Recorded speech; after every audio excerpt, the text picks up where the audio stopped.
आरती आरती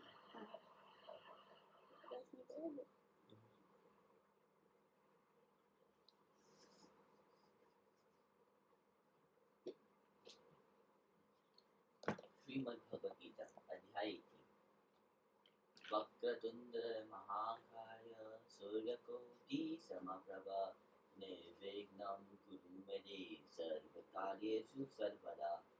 ओम श्री गुरु चरण कमलेभ्यो नमः। गुरुर्ब्रह्मा गुरुर्विष्णु गुरुर्देवो महेश्वर गुरुः साक्षात् परब्रह्म तस्मै श्री गुरुवे नमः। ओम नमो भगवते वासुदेवाय। पूज्य दास जी और सभी बड़ों को मैं करबत कोटि से प्रणाम।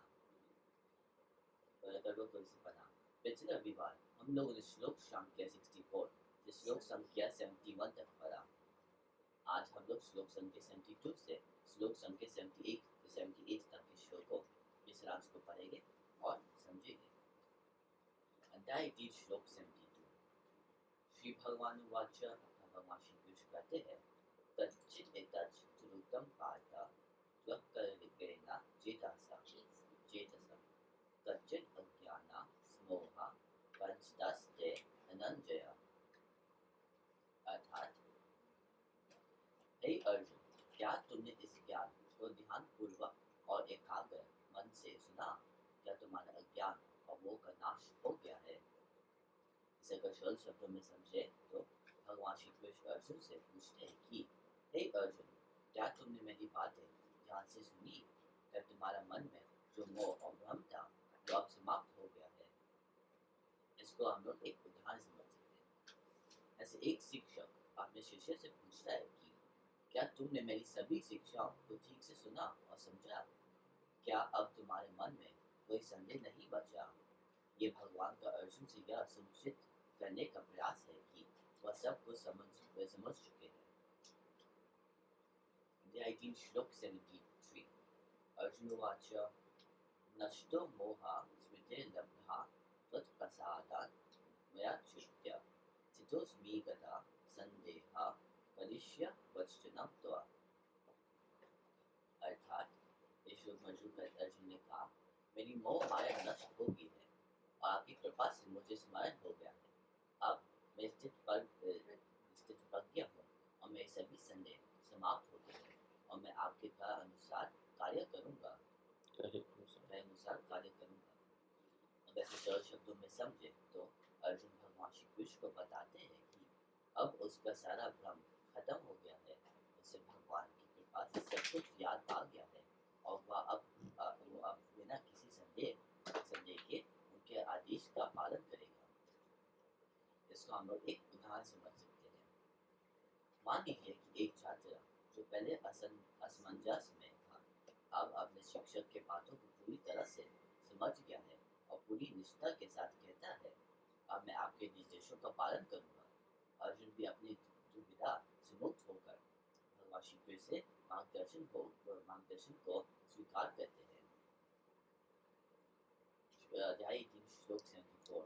संजय उवाच इत्यहं वासुदेवस्य पार्थस्य च महात्मनः संवादम् इमम् अश्रुषम् अद्भुतं रोमाहर्षणम्।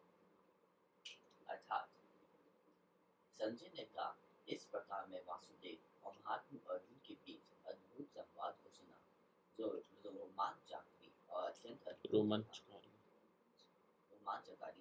अद्भुत था।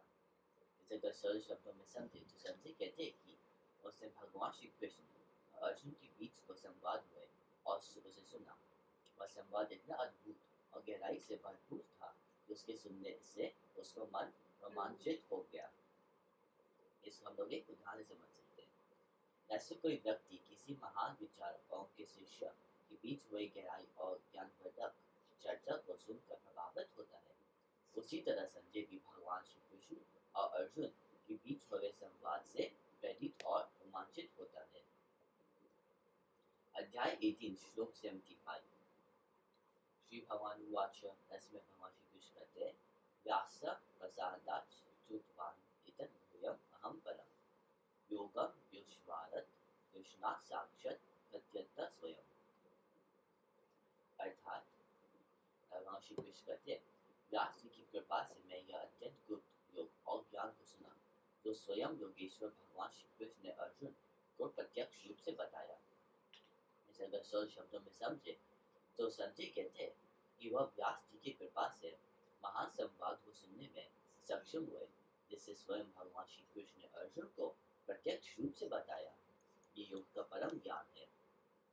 मगर ऐसे उदाहरण समझ सकते हैं, जैसे कोई व्यक्ति कहता है कि मुझे महान गुरु की कृपा से अद्वितीय ज्ञान मिली है, उसी प्रकार संजय इस बात को स्वीकार करते हैं कि वह इस गुप्त और गहरे ज्ञान को सुनने के लिए भाग्यशाली है, और ये सब व्यास जी की कृपा से संभव हुआ है।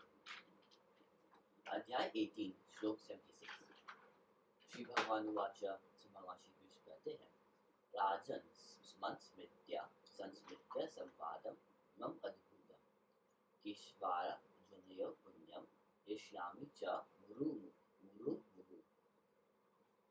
अर्थात हे राजा, बार बार इस अद्भुत और पवित्र संवाद को स्मरण करते हुए मैं बार बार आनंदित हो रहा हूँ। इसे अगर सरल शब्दों में समझे तो संजय जितना से करते हैं कि जब भी वह इस पवित्र संवाद को याद करते हैं जो भगवान श्री कृष्ण और अर्जुन के बीच हुआ था, तो वह बार बार हर्षित होते हैं और उसे बहुत खुशी मिलती है। इसे हम लोग एक उदाहरण से समझ सकते हैं। जैसे कोई व्यक्ति एक अनुभव को बार बार याद करके एक अद्भुत अनुभव को बार बार याद करके प्रसन्न होता है, वैसी ही संजय इस संवाद को स्मरण करके बार बार आनंद अनुभव करता है। यह संवाद उसकी आत्मा को उत्साहित करता है। अध्याय 18 श्लोक 77। श्री भगवान वाच से भगवान श्री कृष्ण कहते हैं, तस्चा संस्मृत्य रूपम अत्य अद्भुतम हरे विस्मयो ये महान राजन यष्यामि च पुनः पुनः।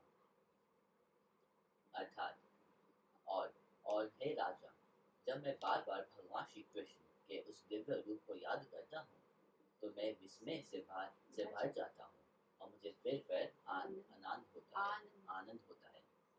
अगर सरल शब्दों में समझे तो संजय कहते हैं कि जब भी वह भगवान श्री कृष्ण के विराट रूप को याद करते हैं तो उसे महान विस्मय और आश्चर्य होता है। वह इस अद्भुत रूप को याद करके बार बार हर्षित हो जाते हैं। इसे एक उदाहरण समझ सकते हैं। ऐसे कोई व्यक्ति एक अद्भुत दृश्य या अनुभव को बार बार याद करके उत्साहित होता है, वैसे संजय भगवान के विराट रूप को याद करके हर बार विस्मित और प्रसन्न होते हैं। यह याद उसे हमेशा आश्चर्यचकित और आनंदित करती है। अध्याय 18 श्लोक 78।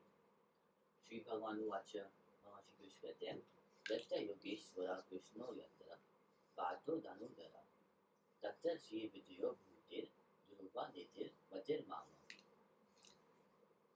अर्थात जहाँ योगेश्वर भगवान श्री कृष्ण है और जहाँ धनुर्धारी अर्जुन है, वहाँ निश्चित रूप से ऐश्वर्य, विजय, समृद्धि और नीति होती है। ऐसा मेरा मत है। इसे अगर सरल शब्दों में समझे तो संजय कहते हैं कि जहाँ भगवान श्री कृष्ण जैसे महान योगी और अर्जुन जैसे वीर योद्धा हो, वहाँ हमेशा विजय, समृद्धि और सफलता होती है। यह उसकी पक्की धारणा है। इसको हम लोग एक उदाहरण समझ सकते हैं। जैसे एक टीम में सबसे कुशल नेता और सबसे प्रतिभाशाली खिलाड़ी होता है तो उस टीम की सफलता निश्चित होती है। उसी तरह संजय कह रहे कि जहाँ भगवान श्री कृष्ण और अर्जुन जैसे योद्धा हो, वहाँ विजय और समृद्धि अवश्य प्राप्त होती है। धन्यवाद।